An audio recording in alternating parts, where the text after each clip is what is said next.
Forestry Service found my snowshoes in April, 40 yards out from the cabin door, set down side by side and pointing away from the building like a man had stepped out of them on purpose and kept walking. I want to start there, because that is the only piece of this that anybody else has ever been able to check. I spent 31 years as a lineman. Storm work, mostly. When a system goes down at 2 in the morning in weather that has already killed the people who went out before you, they send men like me, and I was good at it. And I retired at 58 with 2 bad shoulders and a pension that did not go as far as they promised. So when a research outfit advertised for a winter caretaker at a station up at 8,000 feet, I took it. Somebody has to sit with the building through the cold months, run the generator, keep the pipes from splitting, log the snowfall.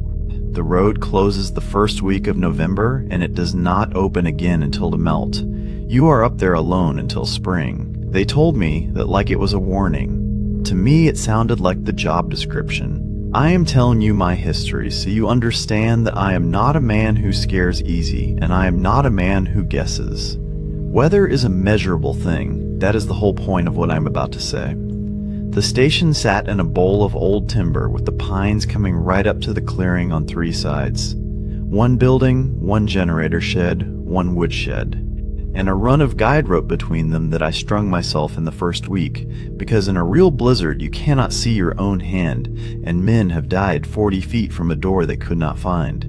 I logged snowfall twice a day. I had a stake driven outside the north window marked in inches, and I read it at 7 and at 7, and I wrote it down, and that habit is the reason I know what I know. The first circle showed up in the second week of December. I came out at first light, and there was a track in the snow going all the way around the cabin.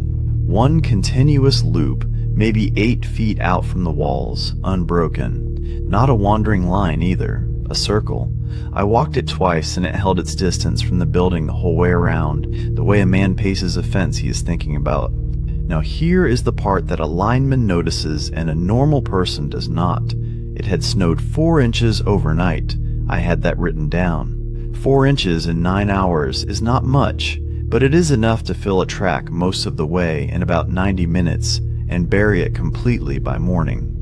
Those tracks had crisp edges.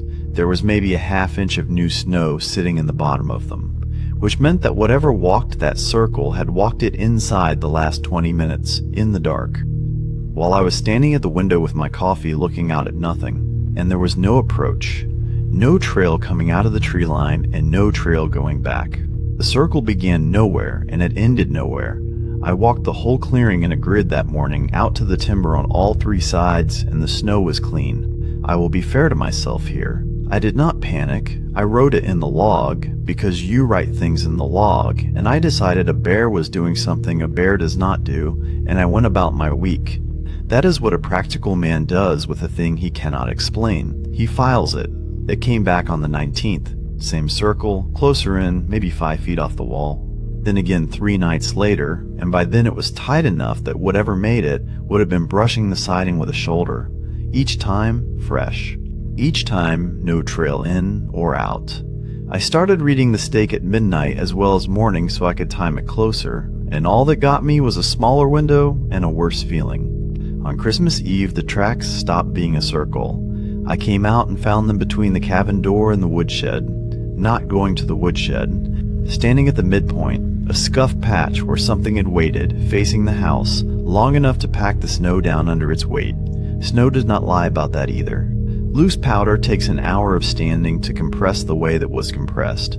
That was the first night I put the bar across the door, and I felt foolish doing it, a 61-year-old man barring a door against weather. Around then, I started hearing a repeater. I had a radio for emergencies, tied to a mountaintop repeater 60 miles off, and most nights it was dead air.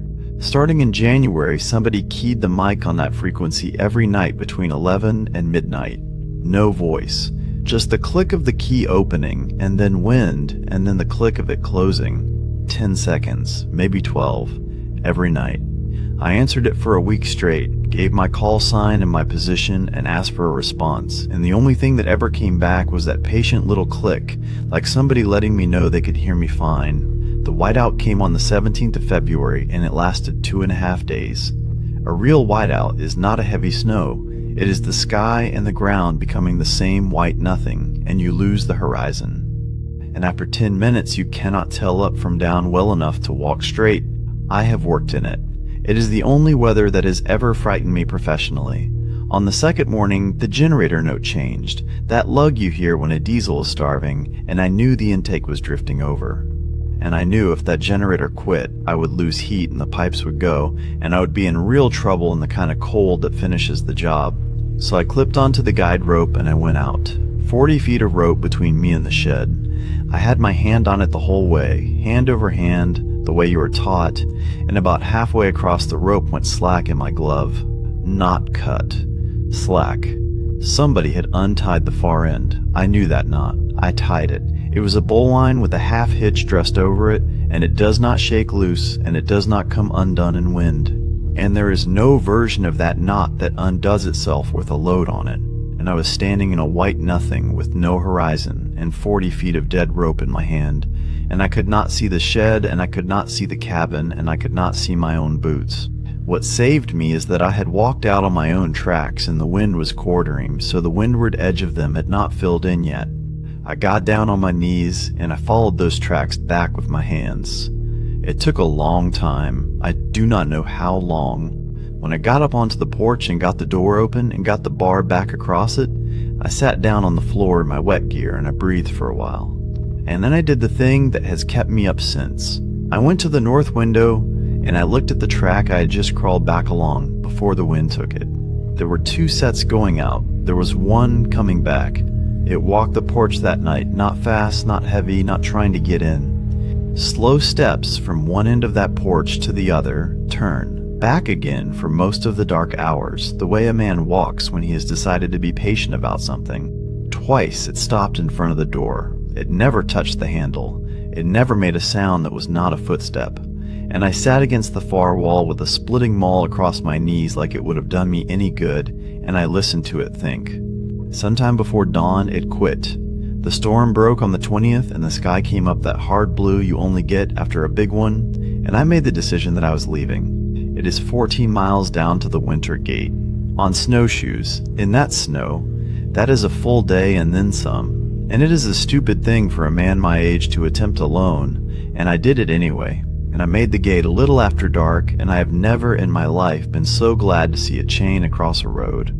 The service went up in April when the road cleared, to close the station out and collect the logs. They found the building fine, generator fine, pipes fine, everything shut down proper, because I did all that before I left. And 40 yards out from the door, uncovered by the melt, they found my snowshoes, set down side by side, pointing away from the building, out toward the timber. I have been asked about that a number of times, and I have always said the same thing, which is that I do not remember taking them off. That is true. What I have not said, to the service, or to my daughter, or to the man who took my statement, is that I do remember deciding to. I remember the moment. I remember standing at the tree line in the blue dark with the cold coming up through my socks and understanding exactly what I was doing and being entirely at peace with it. I remember why. The why is mine, and it is staying that way.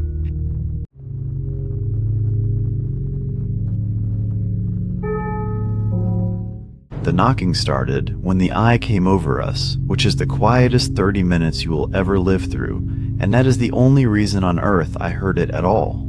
Sorry, let me back up. I do this. I start in the middle. So my job, my actual job, the one on my business card, is marine and coastal claims. I am the person the insurance company sends out after the water goes down, and I walk through what is left of your house with a moisture meter and a clipboard, and I write down numbers that decide how much of your life you get back. 9 years of it. I have been in maybe 400 flooded houses. I know what salt water does to drywall. I know what a surge line looks like versus a rain line. I know the exact smell of a refrigerator that has been off for 6 days. And I'm telling you all of this up front so that when I get to the measurements, you understand that measuring is not a weird thing for me to have done. Measuring is the most normal thing I do. The house was my dad's. Little 2-story on stilts about a quarter mile back from the beach, which is the correct distance to be from the beach. And he'd had it since before I was born, and he died in February, and my brother and I could not agree on what to do with it, so it sat. Then in September, they started naming a thing off the Bahamas, and by the Tuesday, it was a real problem, and everybody with any sense left.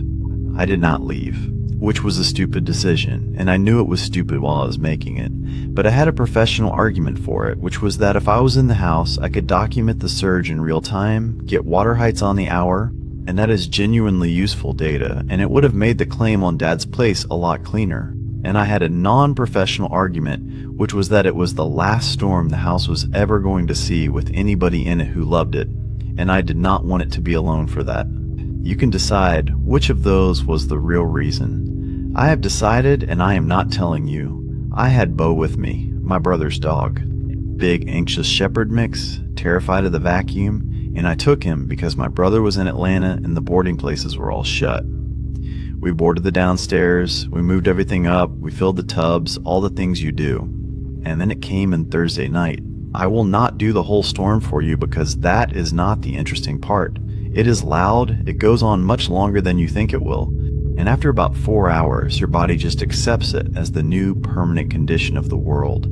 Around 1 in the morning, the water came into the ground floor, and I sat on the stairs with a flashlight and a tape measure, and I called out heights to my phone recorder every 15 minutes like an absolute professional, and Bo lay across my feet and shook. Then the eye came over. If you have never been in one, the noise does not fade, it stops. It is like somebody pulled a plug. There is water everywhere, and the sky goes weirdly soft, and there are stars, actual stars, and it is so quiet that your ears invent a ringing to fill it in. And in that quiet, somebody knocked on the boarded window at the top of the stairs. 3. Pause. 2. Now, here's what that meant to me and would not mean to you. When we were kids and Dad went out to check the shutters in a blow, he would knock before he came back in so we would not panic. 3. Pause. 2. Every single time. It was a whole thing. My brother and I used to do it to each other to be annoying. That knock is not something you would guess. That knock is family. I said his name. I am not proud of that, but I said it. And the storm came back, the wall of the eye hit, and whatever had been at that window did not knock again. Okay, so, anomalies, and I'm going to give them to you in order, because order matters here. 1. From that point on, Bo would not go up the stairs. Would not want to, physically would not. He would get to the 4th step and lock up and start doing this low continuous sound I had never heard from a dog and have not heard since, and if I dragged him, he would panic. That dog slept on my head every night of that week and would not go up those stairs.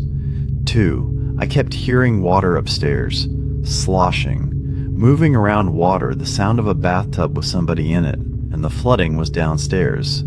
The upstairs was completely dry. I checked with a meter because that is what I have. Dry as a bone, and I could hear it moving up there. 3. Sometime Friday I came up and there were wet footprints on the landing. Bare feet, adult, and they were going down the stairs. Mine were going up.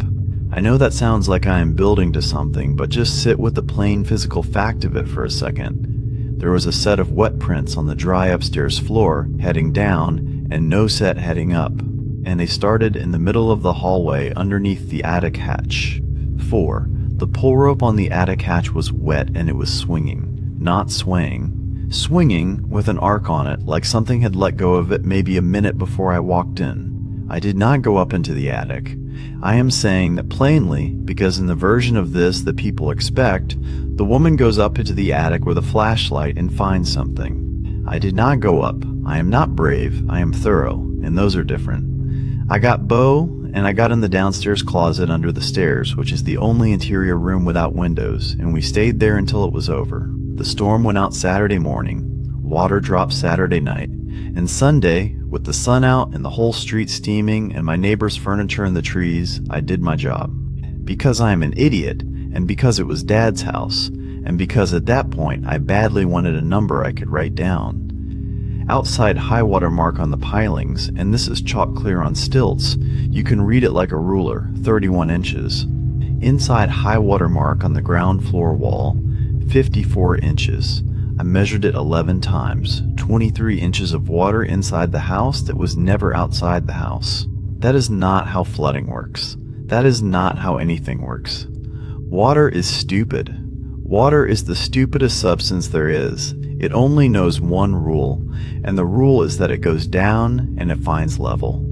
For the inside line to be 2 feet above the outside line, water had to come into that house from above, in volume, while the storm was on, and the upstairs was dry. Every inch of it, and I have the meter readings, except for a ring on the hallway floor. A ring, maybe 4 feet across, dried to a salt crust by then, centered exactly under the attic hatch. And in the middle of the ring, the dust was pressed flat in a shape, and I am not going to tell you what shape. Partly because I do not have a good word for it, and partly because I have thought about it for 2 years, and I have decided that describing it out loud is a thing I am allowed to refuse to do. I did not go up into the attic then either. I called my brother, and I told him a version, and we listed the house 11 days later. It sold in the spring to a couple from Ohio, and I never went back inside it. Not once, not for the closing, not for anything. Here's the last piece. Their inspector's report came through my email because I was still on the file, and I read it in a parking lot, and there is a line in the moisture section, and it says, and I have the PDF, I look at it more than I should. It says, interior high water indication, inconsistent with recorded flood event, source undetermined, recommend attic inspection. He emailed me directly, twice, asking if I had any history on the attic.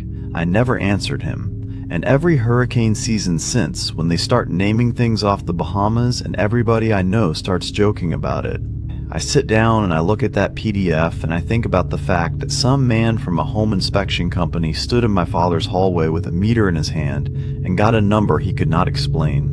In the exact spot where I got a number I could not explain, and had the sense to write it down and walk out. I hope he walked out.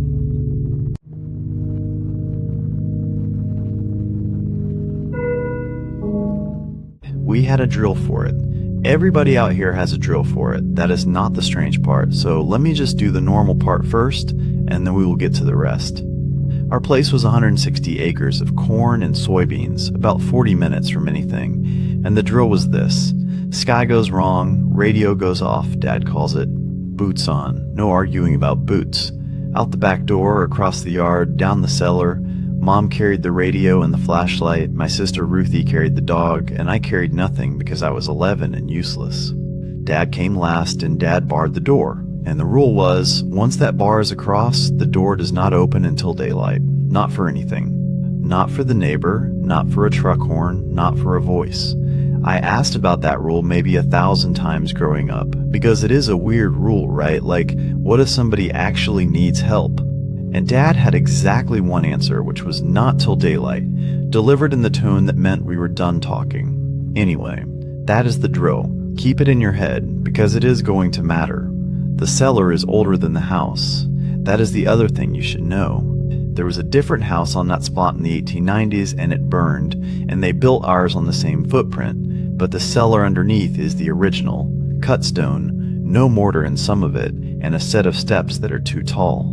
Like they were built for somebody with a longer leg than a person has. It always smelled like a creep down there. Cold rock and water, even in August.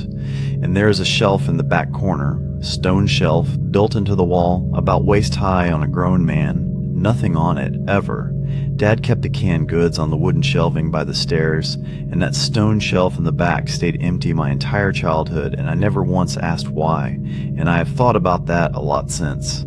Kids know where the line is. Nobody has to draw it. Okay, so, slow part. This is gonna sound like nothing for a while. When I was little, I used to hear breathing down there.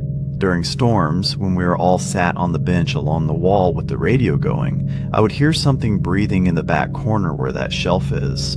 Slow, way slower than a person. And I would say something and Dad would say, it is the pipe, and there is a pipe down there, a old iron drain that does make noise. So for about 6 years, I believed that completely. Then when I was 9, I noticed that whenever I said I heard it, Ruthie would go quiet. Not scared quiet, careful quiet, and she was 6. Then when I was 10, we were down there for a hailstorm, and I heard it, and I looked over at Dad to see if he was going to do the pipe thing, and he was already looking at the corner. He was sitting on that bench with his arms crossed, staring straight at the back corner of his own cellar, and when he noticed me looking at him, he smiled at me and said, "It's the pipe, bud," without ever once looking away from it. That is the year I stopped asking. All right. The night. It was the first week of June, and it had been 94 degrees and so humid your shirt stuck to the truck seat, and around 6 the sky went that color. If you have lived under it, you know the color, and if you have not, I genuinely cannot describe it to you. It is not green like grass. It is green like the sky is bruised, like all the light in it got in a fight. The birds quit. That is the thing that gets me even now. The birds just quit all at once like somebody flipped them off. We ran the drill. Boots, yard, cellar, and it was already raining sideways when Ruthie went down, and Dad came last, and Dad barred the door. The tornado came over us about 20 minutes later, and I am not going to try to make that sound scarier than it was, because it was already the most frightening thing that has ever happened to me. And it is famously true, and also just true, that it sounds like a freight train. It got loud, and then it got so loud that we could not hear the radio at full volume 18 inches away, and the door at the top of the steps started slamming in its frame against the bar, whap, whap, whap. And dust was coming down through the boards and sheets, and Ruthie was screaming, and Mom had her face in Ruthie's hair, and I was watching my father, because that is what you do at 11. You watch your father to find out how scared to be. He was watching the door. And then in the middle of that, in the middle of a noise like the end of the world, somebody knocked on the cellar door. I heard it. I have had 11 years and about 1,000 nights to talk myself out of that, and I cannot, because a knock is not like other sounds. A knock comes through. 3 of them, firm, spaced out, like a man being polite. Dad stood up. He did not go to the door. He walked over and he put his back against the steps, halfway up, wedged in, with his boots braced on the stone, so that the whole weight of him was under that bar, and he stayed there. And he looked at us the entire time so we would look at him and not at the door. Then a voice said my name. It was my mother's voice. My mother was 4 feet from me with her arms around my sister. She heard it too. I know she heard it because she started praying out loud, fast, the kind of praying where the words run together. And she did not stop until it was over. It said my name 3 or 4 more times. It sounded exactly like her. Exactly, except it said it flat, all the same, like a person reading a word off a card in a language they do not speak. And then it stopped, and about a minute later the noise stopped. All of it. The whole storm just walked off east, and we sat in that cellar in absolute silence for 6 more hours because Dad would not open the door until daylight. Nobody talked. Not one word, the whole night. Ruthie fell asleep. Dad stayed on the steps. At first light, he opened it. The house was fine. That is what everybody focuses on, and it is genuinely bizarre. We lost the barn completely. It was just gone, and there was a combine in the fence line that was not ours and never got claimed, and the house had 1 broken window. Fine. But the field. The corn was flattened in a track coming out of the southwest, wide as a road, the way it does, and that track came across our field and up to the cellar door, and it stopped, not tapered off. Stopped at the door in a line you could have drawn with a ruler. And on the other side of the house, the field was standing up green and untouched all the way to the road. Dad walked out to look at it by himself, and he stood there a long while. And when he came back, he told us to go inside, and he never said one word about it. That day or any day after, for 11 years. He said something at the end, though. That is the last piece, and then I am done. He got sick fast last spring, and near the end, I was doing most of the sitting up with him because Mom could not. And one night he was clear. You know how they get clear sometimes. And he said, out of nothing, I opened it once. I said, opened what? He said, the door. I was 19. 19, 3 years younger than I am, sitting here telling you this. He said his father had gone up to bar it and had not come back down, and there was knocking. And he was 19, and he was the man of it in that moment. So he lifted the bar. I asked him what was out there. He said, my father was out there. And then he said, for about a week. I did not ask him what that meant. I have gone over that a lot, that I had the chance and I did not take it. But I was 21 and he was dying, and there are questions you do not ask a dying man because the answer is for you and the cost is for him. He died in April. We are selling the place, and there is a thing you have to do before you sell a farm with an open cellar on it, which is you fill it for liability. So in August, I hired a concrete truck. 6 yards. I measured that cellar twice and did the math twice and got 6 yards, and I ordered 9 to be safe, because I am my father's son and you order extra.